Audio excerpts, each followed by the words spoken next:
오늘 읽은 본문은 페르시아의 고레스 왕을 통해서 이스라엘을 회복하실 하나님의 구원의 역사에 관한 예언입니다. 특별히 7절을 다시 한번 보면 나는 빛도 짓고 어둠도 창조하며 나는 평안도 짓고 환난도 창조하나니 나는 여호와라 이 모든 일들을 행하는 자니라 하였노라 라고 말하고 있습니다. 하나님 자신이 자기를 이렇게 표현하고 있습니다. 나는 절대자다. 나는 창조자다. 나는 이 땅의 모든 것들을 내 뜻대로 다스리고 주관하고 인도하는 자다. 분명하게 하나님이 자신을 밝히고 있습니다. 사랑하는 성도 여러분, 우리가 믿는 하나님이 바로 이런 분입니다. 우리는 그분을 우리의 주님이라고 고백하고 있고 그분을 우리의 아버지라고 고백하고 있습니다. 창조자요, 절대자요, 모든 것을 섭리하고 다스리는 그분이 우리의 아버지란 말입니다. 저와 여러분이 이 하나님을 나의 아버지로 고백하는 자라면 하나님 앞에서 겸허하고 겸손한 삶을 살 수밖에 없습니다. 더 나아가 세상을 향해서는 담대할 수가 있습니다. 이게 크리스찬입니다. 이게 하나님의 자녀입니다. 그런데 목회하면서 느끼는 것은 아직도 많은 성도들이 내가 믿는 그 하나님이 어떤 분인가를 잘 모르는 것 같아요. 정말로 하나님이 누군가를 안다면 우리의 삶이 지금처럼 이렇게 살지는 않을 거예요. 훨씬 더 담대하고 훨씬 더 힘있게 살아갈 수 있을 텐데 내가 믿는 하나님이 과연 어떤 분인가를 모르기 때문에 자신감이 없죠. 그래서 세상에 나가면 안 믿는 사람이나 믿는 사람이나 똑같아 보이잖아요. 그 이유는 내가 믿는 그 하나님이 어떤 하나님이고 특별히 그분의 능력과 그분의 주권을 믿지 못하기 때문에 우리의 삶이 지금처럼 이렇게 안타까운 자리에 있다고 저는 봅니다. 오늘 이사야 45장 1절로 13절의 말씀을 가지고 하나님의 주권에 관해서 한번 깊이 생각해 보려고 합니다. 첫째는 이방인 메시아 고레스를 생각해 보려고 합니다. 제목이 이상하죠? 예수님이나 메시아라고 하는 거지 어떻게 고레스가 메시아냐? 잘 들어보십시오. 1절을 한번 보십시다. 여호와께서 그의 기름 부음을 받은 고레스에게 이같이 말씀하시되 내가 그의 오른손을 붙들고 그 앞에 열국을 항복하게 하며 내가 왕들의 허리를 풀어 그 앞에 문들을 열고 성문들이 닫히지 못하게 하리라 그렇게 말합니다. 고대 이스라엘 나라에는 특별한 직분을 맡는 자에게는 기름을 부었습니다. 그 특별한 직분이 뭐냐? 왕, 제사장, 선지자. 이 세 가지 직분을 받는 자에게는 기름을 부어서 그를 세웠습니다. 그런데 오늘 본문에는 이방인인 고레스에게 기름을 붓는다는 말이 나오고 있습니다. 고레스는 4절, 5절에 보니까 하나님도 알지 못하는 자라고 되어 있습니다. 이해가 안 되죠? 하나님도 알지 못하는 자에게 기름을 부어서 그를 세웠다는 이 표현에 우리는 오늘 주목해야 합니다. 하나님이 사람을 불러서 사명을 맡길 때에 꼭 이스라엘 백성들에게만 국한된 것이 아니라는 것을 알아야 됩니다. 꼭 예수님을 믿는 하나님의 백성들만 하나님이 택해서 일을 맡기는 게 아닙니다. 오늘 본문에 기름 부음 받은 자라는 말이 나오죠. 이것은 히브리어로 메시아라는 말입니다. 헬라어로는 그리스도라는 말입니다. 그렇기 때문에 이방인 메시아 고레스라는 제목을 붙인 거예요. 기름 부음 받으니까. 기름 부음 받은 자가 바로 메시아예요. 그런 신약에 나오는 우리가 알고 있는 메시아 예수 그리스도는 아닙니다. 그렇지만 그에게 기름을 부어서 하나님이 이 일을 맡겠다는 것은 특별한 일을 그를 통해 하겠다는 겁니다. 아주 중요한 일을 그와 함께 하겠다는 거예요. 그런 의미에서 기름을 부었다는 것이죠. 즉 하나님의 주권에 의해서 고레스를 택하고 그에게 힘과 능력과 기회와 모든 것을 주어서 이 세계를 제패하게 합니다. 페르시아 제국 유명하잖아요. 그 대단한 제국을 이루게 해서 그로 하여금 포로로 잡혀왔던 이스라엘 백성들을 다시금 예루살렘으로 돌아가게 하는 일을 하나님의 주권하에 진행하시겠다는 것이죠. 우리는 오늘 본문을 보면서 고레스라고 하는 인물의 포커스를 맞춰서는 안 됩니다. 고레스를 움직이고 있는 하나님에게 포커스를 맞춰야 됩니다. 제가 감명 깊게 본 영화 중에 신들러 리스트라는 영화가 있습니다. 여기 보신 분들 계시죠?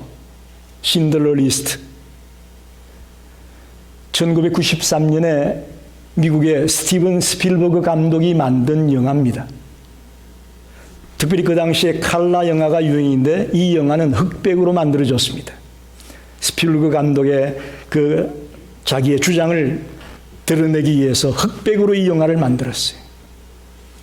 이 영화는 원작이 토마스 케닐리의 신들러의 방주라는 2차 세계대전 때의 실화를 바탕으로 쓴 소설을 각색해서 만든 영화가 신들러 리스트입니다.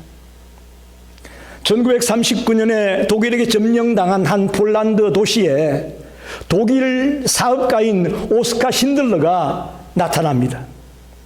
그리고 유대인이 운영하던 그릇 공장을 그가 강제로 인수합니다.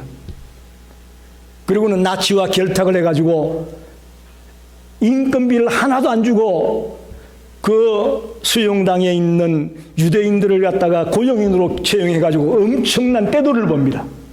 그렇잖아요. 인건비도 하나도 안 주고 그릇을 만들어 파니 그냥 돈이 막 굴러 들어오는 거죠.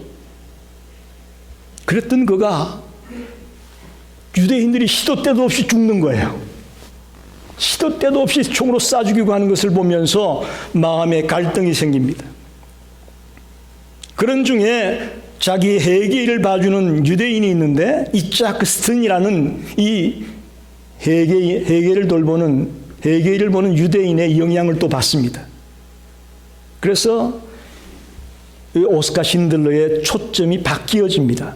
돈을 많이 버는 것이 그의 초점이었는데 이제는 어떻게 하면 한 생명이라도 좀 살려볼까라는 것으로 초점이 바뀌어지는 거예요. 그래서 이 나치 수용소의 감독이 에온 게트라는 사람인데 이에게 엄청난 뇌물을 갖다 바칩니다.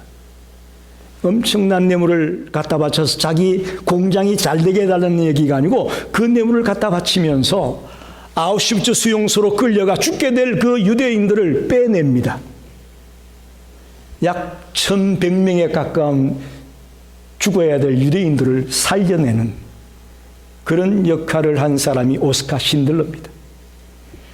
그래서 영화 마지막에 보면 많은 유대인들로부터 칭송을 받는 인물로 신들러가 표현되고 있습니다. 여러분 오늘 고레스도 유대인이 아닙니다. 이방인이에요. 페르시아의 왕이에요. 거기다가 그는 하나님도 모른다고 했습니다. 그런 그를 통해 유대인들을 바벨론의 포로가 되어 70년 동안 포로 생활하는 그들을 아무런 조건 없이 예루살렘으로 돌려보냅니다. 한마디로 유대인들에게는 이스라엘 백성들에게는 고레스가 메시아예요. 신들러처럼 그들의 생명을 살려준 은인과도 같은 인물이 고레스입니다. 이처럼 하나님은 비록 당신을 섬기지 않는 불신자라 할지라도 당신의 뜻을 이루시는 도구로 사용하십니다. 여러분 이걸 아셔야 됩니다. 꼭 주를 믿는 사람들만 들어서 하나님이 일하시는 거 아니에요. 이 지구촌에 어느 누구라도 하나님이 쓰시려면 쓰실 수 있다는 것을 우리가 알아야 됩니다. 단지 우리가 알아야 될 것은 이 일을 한 고레스가 구원을 받았느냐 안 받았느냐 이것은 우리가 얘기할 수가 없습니다. 그가 많은 이스라엘 백성들 돌려보내줬으니까 착한 일 많이 했으니까 구원받았겠지. 그건 아니에요. 그거하고는 별개의 문제입니다. 믿는 자든 믿지 않는 자든 하나님은 언제든지 하나님의 주권에 의해서 그를 하나님의 일에 사용할 수 있다는 것을 보여주고 있습니다. 하나님은 고레스를 포로로 끌려간 유대인들을 해방시키는 메시아로 쓰신 것입니다. 이게 바로 하나님의 주권이고 이게 바로 하나님의 섭리입니다. 두 번째는 오늘 9절 10절에 보면 토기장이와 토기의 얘기가 나와 있습니다. 9절 10절을 한번 보겠습니다. 질그릇 조각 중 한 조각 같은 자가 자기를 지으시니와 더불어 다툴진대 화 있을진저 진흙이 토기장이에게 너는 무엇을 만드느냐 또는 내가 만든 것이 그런 손이 없다 말할 수 있겠느냐. 아버지에게는 무엇을 낳았소 하고 묻고 어머니에게는 무엇을 낳으려고 해산의 수고를 하였소 하고 묻는 자는 하 있을진저 이렇게 말합니다. 오늘 본문에 보면 토기장이 대 토기가 나와 있고 부모와 자녀가 나와 있습니다. 같이 논쟁을 하고 있습니다. 여기서 토기장이와 부모는 누구를 가리킬까요? 토기장이와 부모? 하나님을 가리킵니다. 또 여기 토기와 자녀는 누구를 가리킬까요? 하나님으로 말미암아 이 땅에 존재하는 모든 인간들을 상징한다고 볼 수 있습니다. 토기장이는 자기 마음대로 토기를 만들 뿐만 아니라 진흙을 빚어서 만드는 자죠.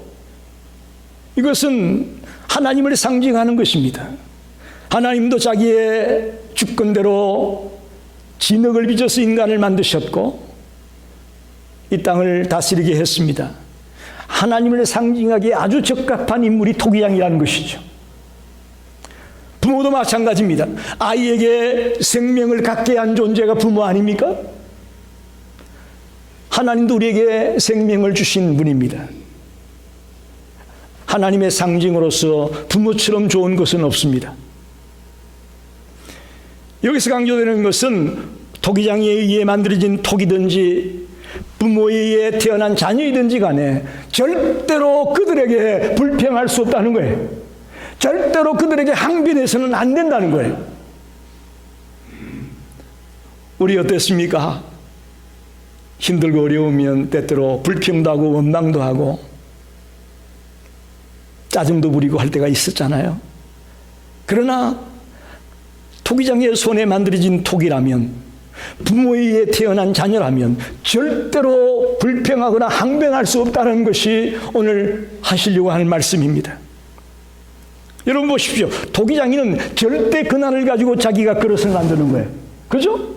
귀한 그릇을 만들 수도 있는 것이고 막서는 그냥 전한 그릇을 만들 수도 있는 것이고 전권이 그 토기장에게 달려있는 겁니다. 그렇기 때문에 이 만들어진 그릇이 왜 날 귀한 것으로 안 만드느냐고 항변할 수 없다는 것이죠. 자녀들도 마찬가지입니다. 한 부모에게 태어난 자식일지라도 어떤 자녀는 공부도 잘하고 잘생겼는데 어떤 자녀는 또 공부도 못하고 못생길 수도 있는 거예요. 이때 자녀가 항변할 수 있나요? 부모에게? 또 어떤 아이는 부잣집에 태어나서 풍요로운 삶을 살고 어떤 아이는 가난하고 정말 어려운 가정에 태어나서 불행한 삶을 사는 아이도 있을 수 있습니다. 힘들다고 어렵다고 내가 지식이 없다고 불평할 수 없습니다. 왜 나를 이렇게 낳았느냐고 부모에게 항변할 수 없다는 것입니다. 이게 바로 하나님의 주권입니다. 하나님의 주권을 말합니다. 여러분, 토기나 자녀는 어떤 행동을 취해야 될까요? 한번 생각해 보십시오. 주인인 토기장에 의해 만들어진 토기가 부모에 의해서 이 땅에 생명을 갖고 살게 된 자녀가 어떤 태도로 살아야 될까요? 토기는 감사하며 살아야 되겠다고 저는 생각합니다. 나를 이 땅에 만들어서 존재하게 한 것에 대한 감사의 삶을 살아야 마땅하지 않을까요? 더 나아가 나를 어떤 그릇으로 쓰기에 만들었다면 그 그릇에 쓰임 받기에 깨끗하게 나를 유지하는 것이죠. 할렐루야. 아무리 귀한 그릇을 만들었다 할지라도 더럽고 지저분하면 그 그릇 안 씁니다. 그렇죠? 여러분이 물 한 컵을 마시려고 해도 누가 쓰던 컵에 마시나요? 아니잖아요? 깨끗하게 정리되어 있는 컵에 부어 마시지 않습니까? 똑같은 거죠. 나를 만들어준 것에 대해 감사하며 그 목적에 맞게 쓰임받을 수 있도록 나를 깨끗하게 하는 것이 토기의 태도일 겁니다. 자녀들도 마찬가지입니다. 나에게 소중한 생명을 나눠준 그 부모님에게 항상 감사하며 살아야 되는 것이 마땅할 것입니다. 또한 부모의 기대에 어긋나지 않은 삶을 살려고 애쓰는 삶이 되어야 될 것입니다. 부모 마음에 상처를 주고 못을 받고 고통을 주는 그런 삶을 살지 않으려고 애쓰는 것이 이게 자녀의 자세라고 봅니다. 하나님을 인해 창조된 우리 인생들이 이 땅을 살아갈 때 어떻게 살 것인가를 잘 보여주는 얘기입니다. 토기의 얘기나 자녀의 얘기가 뭘 의미하는 거냐? 하나님의 자녀, 하나님의 지연받은 피조물인 우리가 이 땅을 살 때 어떻게 살아가야 될 거냐? 그걸 보여주고 있다는 것이죠. 그동안 잘 나갈 땐 몰랐지만 힘들고 어려운 일이 생길 때 여러분 어떤 마음을 가졌습니까? 혹시나 불평하거나 원망하거나 투정하지 않았습니까? 이제 우리의 마음을 바꿉시다. 어떤 상황이 내 앞에 벌어질지라도 감사하며 사는, 하나님의 말씀에 순종하는 삶을 사는 저와 여러분이 되기를 간절히 축원합니다. 마지막으로 메시아인 예수 그리스도를 통한 구원을 생각해 보려고 합니다. 13절을 같이 한번 보겠습니다. 내가 공의로 그를 일으킨지라 그의 모든 길을 곧게 하리니 그가 나의 성읍을 건축할 것이며 사로잡힌 내 백성을 값이나 갚음이 없이 놓으리라. 만군의 여호와의 말이냐 하셨느니라. 여기 하나님께서 공의로 일으킨 자가 누굴까요? 공의로 일으켰다. 그는 페르시아 왕 고레스를 말합니다. 이스라엘 백성들을 바벨론 포로에서 해방시켜 줄 그 고레스 왕을 말합니다. 그가 나의 성읍을 건축한다. 여기 나의 성읍, 그건 뭘까요? 예루살렘을 말합니다. 예루살렘 성을 건축하겠다는 말입니다. 실제로 이 예언대로 훗날 고레스는 이스라엘 백성들을 그렇게 해방시켜 주었습니다. 아무런 조건 없이, 아무런 값도 없이 무조건적으로 그들을 돌려보냅니다. 사실 얼마든지 고레스가 그들을 돌아가게 하면서 1년에 얼마씩 바쳐 이 조공을 요구할 수 있었을 거예요. 그죠? 내가 너희들 돌려보내는 대신에 조공 얼마씩 바쳐 얼마든지 요구할 수 있는 그런 위치였을 겁니다. 그러나 전혀 그런 것이 없이 그들을 돌려보냅니다. 아니, 더 나아가 그들이 무사히 예루살렘에 갈 수 있도록 모든 편의를 제공합니다. 그리고 바벨론에게 잡혀올 때 뺏겼던 모든 그 성전 기물들 있지 않습니까? 그 모든 성전 기물들을 다 돌려줍니다. 더 놀라운 것은 가서 예루살렘 성을 재건할 때에 필요한 모든 재정적인 지원도 해줍니다. 할렐루야! 그야말로 아낌없이 모든 것을 주어서 그를 통해 이스라엘을 회복하고 있습니다. 그런데 바로 우리에게도 그런 일을 하신 분이 계십니다. 바로 저와 여러분이 믿는 예수 그리스도입니다. 그는 단지 혈통적으로 이스라엘 백성들만 구원하러 오신 분이 아니라 이 땅에 있는 모든 만민들을 구원하기 위해 오신 구원자입니다. 메시아입니다. 예수님이 오시기 전에 우리의 모습은 죄로 말미암아 죽었던 자입니다. 우리는 죄로 인해 죽어 있는 자였습니다. 그런 우리를 하나님은 예수 그리스도를 보내어서, 독생자 예수 그리스도를 이 땅에 보내어서 누구든지 그분을 믿기만 하면 구원을 얻고 영생을 얻게끔 하셨습니다. 이게 하나님의 주권이고, 이게 하나님의 계획이고, 이게 하나님의 섭리입니다. 고레스가 아무런 조건 없이 무조건적으로 그들을 돌려보냈던 것처럼 예수님도 십자가 위에서 자신의 생명을, 자신의 목숨을 내어놓으면서 아무런 조건 없이 모든 것을 우리를 위해 주셨습니다.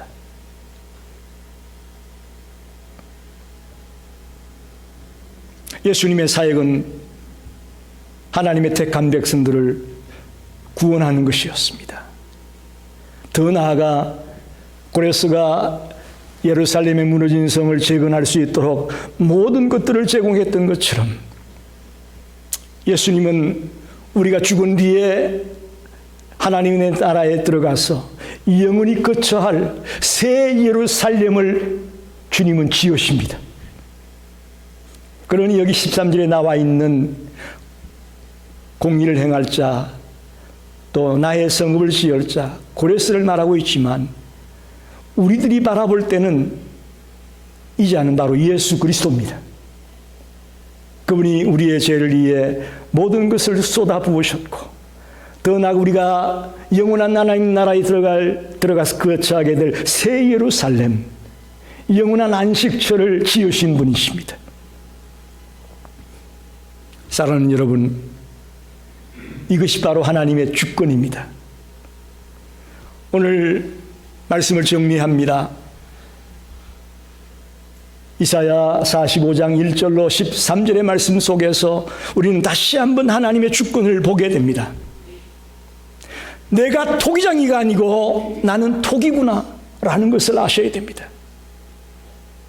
내가 부모나 신분을 내가 선택할 수 있는 것이 아니구나 라는 것을 우리는 깨달아야 됩니다.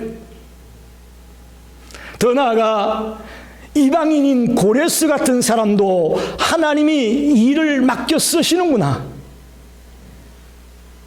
하나님의 주권에 의해서 그들을 포로로 잡혀간 그 땅에서 해방시켜서 예루살렘으로 돌아갈 수 있도록 하는구나. 하나님의 주권이라는 것을 우리는 봤습니다. 이 얘기는 다시 말하면 내 인생의 주인이 내가 아닙니다. 아멘입니까? 혹시 아직도 내 인생의 주인이 나라고 생각하는 분이 계십니까? 죄송하지만 내 인생의 주인은 내가 아닙니다. 나의 삶의 연한도 내가 결정하는 게 아닙니다. 바로 나의 주권자인 하나님이 결정하는 겁니다. 우리가 취할 태도는 그분께 감사하는 것입니다. 그분이 나를 쓰실 수 있도록 깨끗한 그릇을 유지하는 것입니다. 그것이 우리가 취할 태도인 것입니다. 우리는 메시아인 예수 그리스도를 통해 구원받은 자가 되었습니다. 이것이 바로 하나님의 주권임을 알고 일평생 감사하며 사는 자가 되기를 간절히 축원합니다. 나란 존재가 하나님의 주권 안에서 매일매일 순종하는 삶을 사는 자가 되어야 되겠구나 라고 저와 여러분이 결단하기를 원합니다. 그것이 하나님의 주권을 아는 자의 모습이고 그 하나님의 주권을 알고 실천에 옮기는 자의 모습인 것입니다. 기도하겠습니다.